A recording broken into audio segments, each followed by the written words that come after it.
Back to our channel Future Achiever Official. तो आप सभी से रिक्वेस्ट है कि इस वीडियो को पूरा सुनना। पुलिस और चोर के क्वेश्चन बड़े आते हैं स्पीड एंड सेंस में।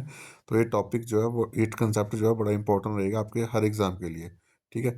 मैंने आपको स्टार्टिंग में एक चीज़ समझाई थी जब आपको स्पीड एंड सेंस का कंसेप्ट समझा रहा था। तो आप दो कंसेप्ट याद आना, speed equal to distance upon time. ठीक है, ये आपको पता है। अब कई बार क्वेश्चन में अब जब आपको डिस्टेंस कांस्टेंट दिया हो, जब आपको डिस्टेंस के कांस्टेंट का मतलब डिस्टेंस आपको मेंशन नहीं करा हो, तो स्पीड और टाइम का रिलेशन जो है वो इन्वर्सली होता है। एक कंसेप्ट ये था, एक केस ये था।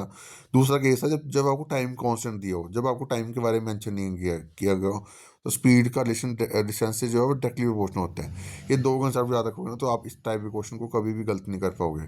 ठीक है। यहाँ पे क्या बोल रहा है कि चोर जो है वो रन कर रहा है 15 किलोमीटर स्पीड में, और पुलिस जो है वो रन कर रही थी नहीं, थीफ रन कर रहा है 15 किलोमीटर में, और पुलिस मैन जो रन कर रहा है 20 किलोमीटर स्पीड में। ठीक है। और वो 12 सेकंड के बाद जो है वो जो है पुलिस मैन भागता है। ठीक है, टाइम दिया हुआ है। यहाँ पे कहीं भी आपको डिस्टेंस के बारे में मेंशन करा गया है?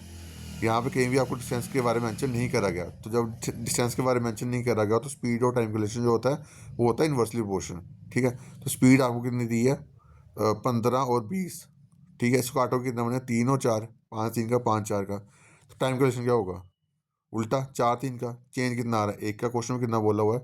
12 का। एक की वैल्यू 12, तो 4 की वैल्यू कितनी होगी? 48। तो 48 को 15 से मल्टीप्लाई करोगे तब आपका आंसर कितना बने? 720 बनेगा। अगर सपोज वो पहले से नहीं दूसरे से निकाल रहा हूँ, तो एक की वैल्यू कितनी? 12। तो इनकी वैल्यू कितनी होगी? 36। तो 36 को 20 से करोगे तब भी आंसर जो है वो 720 ही बनेगा। ठीक है। तो इस क्वेश्चन में आपका कंसेप्ट कौन सा यूज हुआ? Speed equal to distance upon time वाला। नहीं, जब डिस्टेंस कांस्टेंट हो तो स्पीड और टाइम का रिलेशन जो इन्वर्सली प्रोपोर्शनल होता है।